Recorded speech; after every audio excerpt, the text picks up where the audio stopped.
Okay. Howdy, guys. Whether it's good morning or good afternoon, glad you're here. So we're going to talk a little bit about cooling systems, and I would love to actually have all the parts that I need to show you here in my hand, but I don't. So you're going to have to watch the video after this one that goes over the components and functions of the cooling system. But I will give you the technician's view of what's going on. So our cooling system on a vehicle, not to be confused with the air conditioning cooling system for us, but for your car, is designed to remove heat from the engine and radiate it out into the atmosphere. Now, a couple things that you must remember about physics. Heat moves to less heat. So if the engine block itself is hot, it is more hot than the coolant that's running through the system. Even though the coolant's hot, the engine's hotter. So the heat from that engine block will transfer to the heat, well, less heat, of the cooling system. And then is then taken to the radiator, where even though it's 120 degrees outside today, the air blowing through the radiator is less hot than the actual radiator, transferring that heat out into the air that passes through it. It's a very simple concept once you start to think about it. Now, I can't really show you all the parts, but I will do my best. We have the radiator.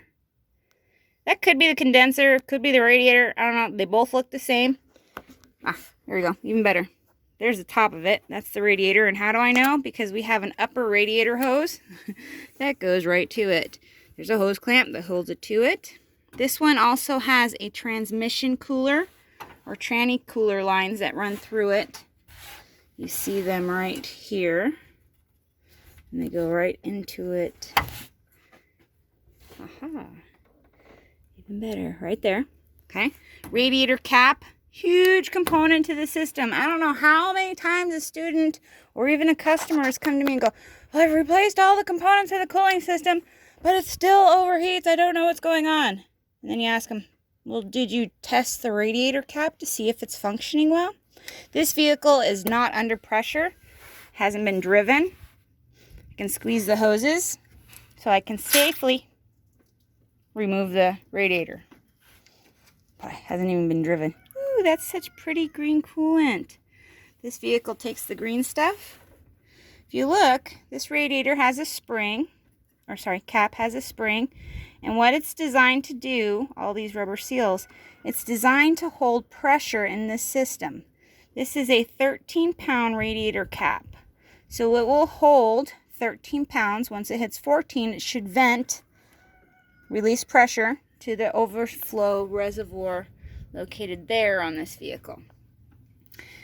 Keep this in mind. It'll probably be a question on some of your quizzes. For every 1 pound of pressure on that cooling system, temperature increases 3 degrees. Now, let me say that again. For every 1 pound of pressure, temperature increases 3 degrees. Now let's do some math. No, Miss D, not math. Ew. It is a 4-letter word. Water boils at, who can guess it? First click your buzzer. 212 degrees at sea level. Very good. So our engines run pretty warm. You got metal on metal, friction happening.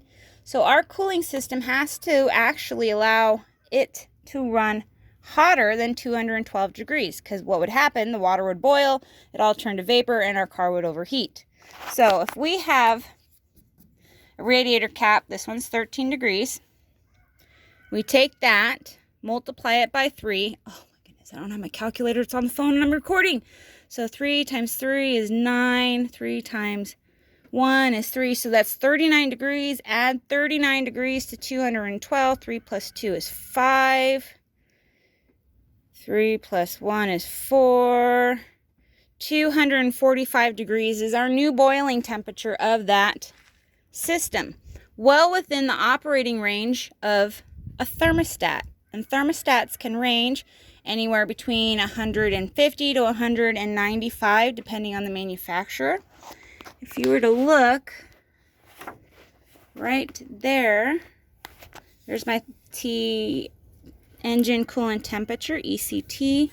Right there is my thermostat housing. Okay, inside there's a thermostat. I don't have it with me, so you'll have to look at the video below. That thermostat, what it does is, as there's spring-loaded, kind of similar to our radiator cap, and as the engine coolant starts to warm up, removing all that heat from the engine, transferring it into the coolant, that thermostat, once it heats up, the wax pellet inside there will allow the spring to open. Once that open, it allows a passage for the coolant to flow out of the engine via the help of the water pump into the hoses and into the radiator, and it pushes the cooler coolant out of the radiator via the lower engine hose. It's way down there. Right, way down there, and back into the engine block. And once that cooler coolant starts to hit the thermostat, the spring will then close, trapping all the new cooler coolant in the engine, allowing the process to happen over again.